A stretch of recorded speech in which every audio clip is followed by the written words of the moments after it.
John F. Kennedy was soon to be president. The Cold War was heating up. Elvis joined the army.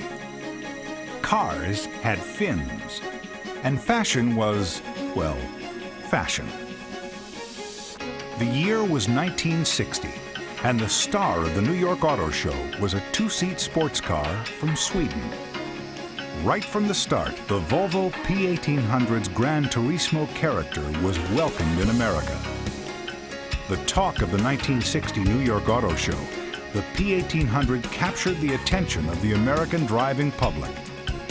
It advanced the sports car concept for the broad public from wind-in-your-face driving as a contact sport with the elements to civilized touring in a manner previously the domain of big-ticket marques like Ferrari and Aston Martin.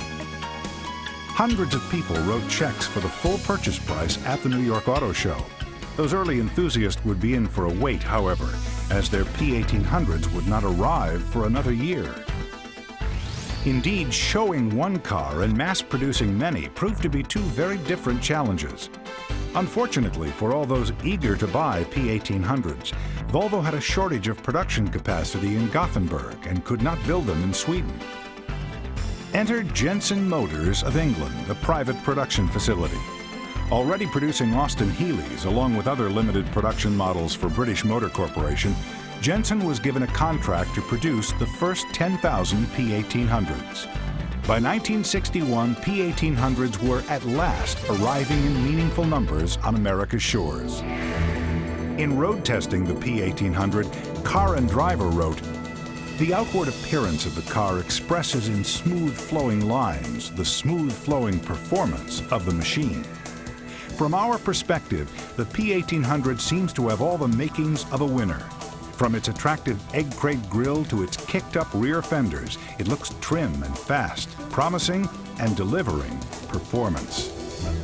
The then-new 1.8-liter B18 four-cylinder engine with its 5 main bearings for longevity was not so much a stoplight burner as an open-road cruiser.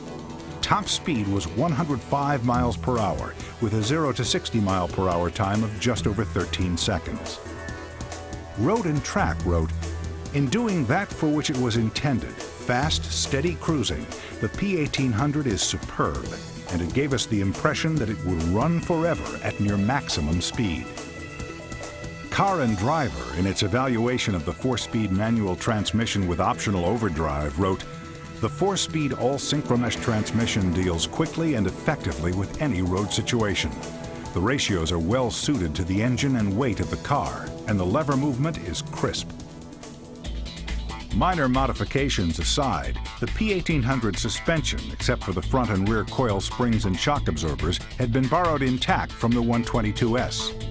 Tires for the P1800 were 15-inch Pirelli Cinturados. Car and Driver wrote, "The combination of tires and suspension gives the driver a distinct feeling of being able to cope with almost any situation." Carrying on the Volvo philosophy that performance does not just involve going fast, but also stopping quickly, the P1800 employed the still uncommon disc brakes in front. Drum brakes were used in the rear.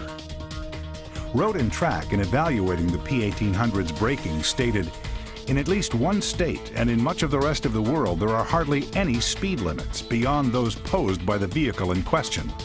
The P1800 was designed with this in mind." With the opening of Volvo's Torslanda plant in 1963, production returned to Sweden. The last English-built P1800 rolled off the Jensen line in March of 1963. Interestingly, England played a large role not only in the early production, but in what was certainly the P1800's greatest source of publicity, the Saint television series. As an English hero, the Saint, as played by Roger Moore, was to drive the newly introduced Jaguar XKE. However, a white P1800 ended up the Saint's transportation when Jaguar could not deliver an E-Type, and Roger Moore took a liking to the Volvo. Indeed, for years after, Moore drove a P1800 for his personal transportation. With the beginning of production in Sweden, the car was renamed the P1800S, which it would remain until 1969. Model year 1970 saw the introduction of fuel injection, and the model designation changed to the P1800E. Since the injection system was from the German company Bosch, the E stood for Einspritz, the German word for injection.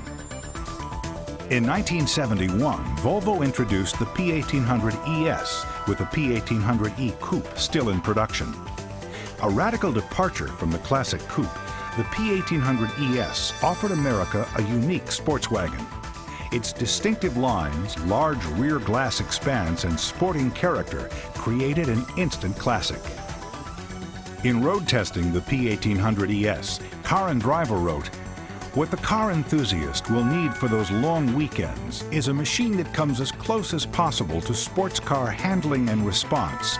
A car that won't bore him to sleep or scare him wide-eyed, but still has enough cargo room for the equipment," which is exactly the idea behind Volvo's Sportswagon. With the coming of the new Sportswagon, production of the coupe ended in June of 1972. Sadly, for the unique P1800-ES, its stay would be brief due to forces of history and the marketplace. The introduction of new automotive standards in the United States for model year 1974 sealed the fate of the P1800 line. It would not be economically feasible to make the modifications necessary to meet the new standards.